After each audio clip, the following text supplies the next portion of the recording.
The point of this section is to teach you one way to trade like the banks, which is simply to not jump on everything.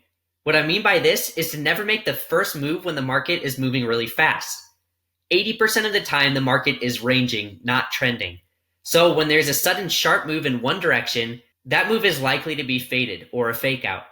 These sharp moves are good opportunities for banks to take advantage of retail traders who try to jump in on the action to catch some profit on these sharp moves. So how does this work, and why are these sharp moves likely to be faded? Banks have two advantages over us retail traders. First of all, they can actually see the orders that we retail traders have taken. Kind of crazy, right?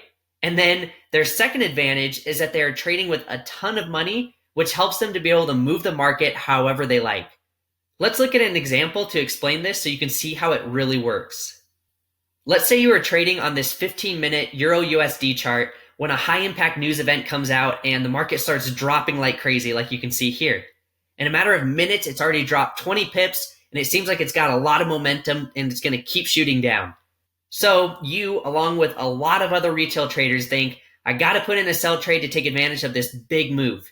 As you're focusing on this, guess what the banks are focusing on? They are a step ahead.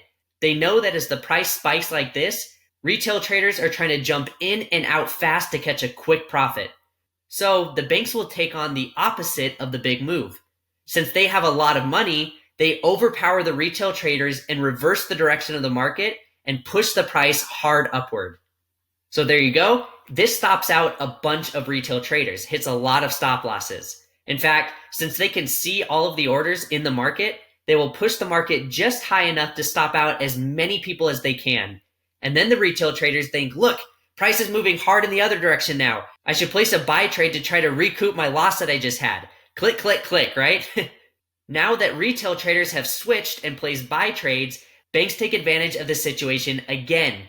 They take their profit on their perfectly positioned buy trades they placed before the market shot up, and they start selling to move the market back down. This stops out all the retail traders again, and the banks win again. You can see here how banks have a huge advantage in the market over retail traders, so you shouldn't always jump on everything or make the first move, because chances are you will get caught in a fake out.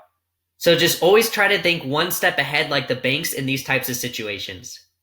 Hey, thanks so much for watching. Make sure you join our free Discord channel to get access to all the cheat sheets and a bunch of other cool bonuses. The next video in the course is right here.